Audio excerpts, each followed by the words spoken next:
So it's been some time since I've made my first video about the Glaive Lord. He went from being a kind of underutilized tower, people not really seeing how strong he was, to being possibly one of the best towers in the game. Many expert mode chimps being pulled off from Glaive Lord and Final Harmonic combo, or just the Glaive Lord in general. So what I'm going to do today is I'm going to beat the new map using the Glaive Lord with as much support as possible. And that's essentially what the plan is today. I'm hopefully going to pull off a black border, but you never know how these go, especially when you do them just off the whim like I do. So some people might be wondering, why would I place the Glaive Lord here? Well, not only does the Glaive Lord's rotational ranks have all of this space here to just rip through Moab class balloons, but not only that, with the amount of buffs we're going to give him, probably, just a lot of damage stuff, really. He's going to be able to reach down here. He's able to reach down here, sitting here normally, but I'm also going to give him a primary village, as well as some extra stuff. As well as that, Quincy has extra damage here, so he'll be able to carry the early game. So it is worth noting that between when I first made the Glaive Lord video to now, he has gotten a price increase. He's now 35,000 instead of like 32,000 it was on chimps before. I don't remember. Not only that, the Final Harmonic here, where is he? He's right here. He also got a pretty significant price increase. The entire bottom path got a pretty significant price increase. This is also offset by the fact of one of the buffs that we're going to be giving him, which is the top path Ice Monkey here, got a pretty significant change as to how it deals its damage. And I'm hoping that all of that combined will be able to beat Chimps mode here relatively easily. Now, some people might be looking at this defense and wondering, what about Moab damage? The first Moab is about to come out and you have no Moab damage. Well, you see, there's this little lovely thing I like to point out called Quincy.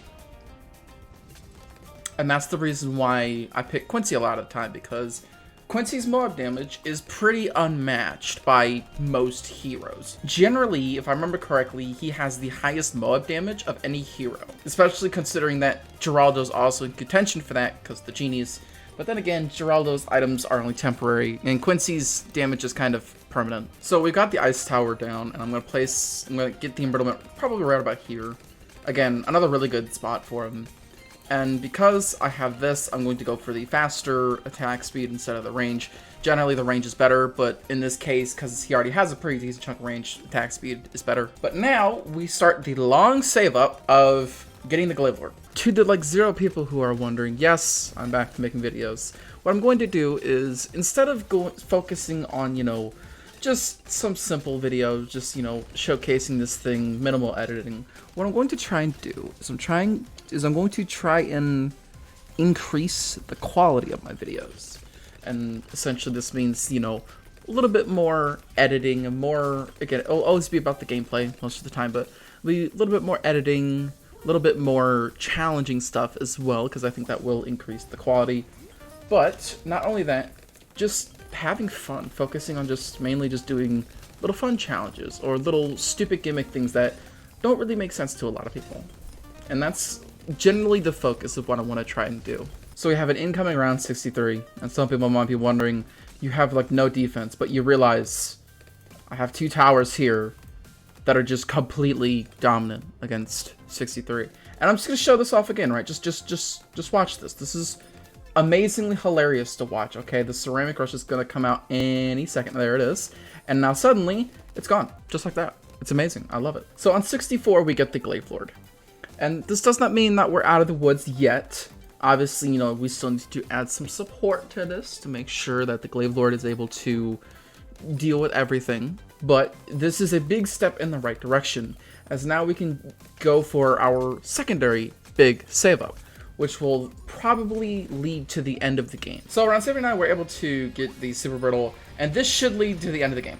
This should deal with everything on its own. I could always go for a big thing like a Spirit out of the Forest or a Carpet of Spikes or mass Spike Storm spam or mass First Strike spam, but that's not what I want to do. What I want to do is I want to make sure that this win is as easy as possible. So I'm going to go for the combo of just these 2 towers in conjunction with each other. I'm going to eventually get a Final Harmonic. Eventually. It's a bit of a save up, but again, eventually being the key word here. But after that, I think that's just going to be game over, just by itself. So we're able to get the final harmonic here before DDTs, and that is ideal. That is ideal circumstances. I'm going to place the final harmonic little beacon here directly on the Glaive Lord. That's all it'll take. And then everything will get immediately pulled in, and then the radio glaives will continue to shred. And that's all we gotta do. This combo right here should be the end of the game. This should be it. This should be GG's, game over, well played. Like, look at this. Not even DDTs, right? I'm gonna show the DDTs. Not even DDTs make it because, well, let's be honest. This decamos, right? This already has camo detection, so it pulls them in. This decamos, and then this just destroys them. It's a very good combo that, despite the significant price increases, is still one of the best combos in the game at the current moment. Now, to show you how dominant this strategy still is, even with all the price increases, this is round 95. And some people may be wondering, well, the DDTs are getting about halfway through the track. Well, you see, this track is very short. They circle around here, they come in, and then they're out. But at the same time, they also deal with the final harmonic almost constantly refreshing the beacon. Not only that, they get pulled into the beacon, which then pulls them right back to the Glaive Lord. If I can click on the Glaive Lord, there we go. It just pulls it right back into the Glaive Lord. And then obviously Super Brittle, obviously increasing damage. It's just one of the best tower combos in the game at the current moment. And here we go, 98, the biggest balloon level in the game, right? I'm not even touching anything. I have yet to move my mouse or any of my abilities. And it's gone, just like that. And 99 isn't much better, because everything just, again, sucked up dead. And then here we go with the bad balloon, right? Some people may be wondering, oh, well, the bad balloons is such a big issue, right? Not really. With a bit of Quincy, and then obviously, you know, final harmonic doing its thing with the whenever the thing is active, stuff that can't get pulled in, stuff like bad balloon, stuff like bosses, gets significantly increased DPS from any damage over time effects, so stuff like the Glaive Lord, stuff like the balloon solver, which I also showed off in another video. The Glaive Lord is just, again, despite the price increase, is still just too strong for its price. If it could deal with the entirety of Chimp's mode in just by itself, just with nothing but support, there's a serious problem difference. If you like this video, please make sure to comment, like, subscribe. Use the Glaive Lord while you still can. Despite the price increase, it's still really overpowered. And I'll see you later.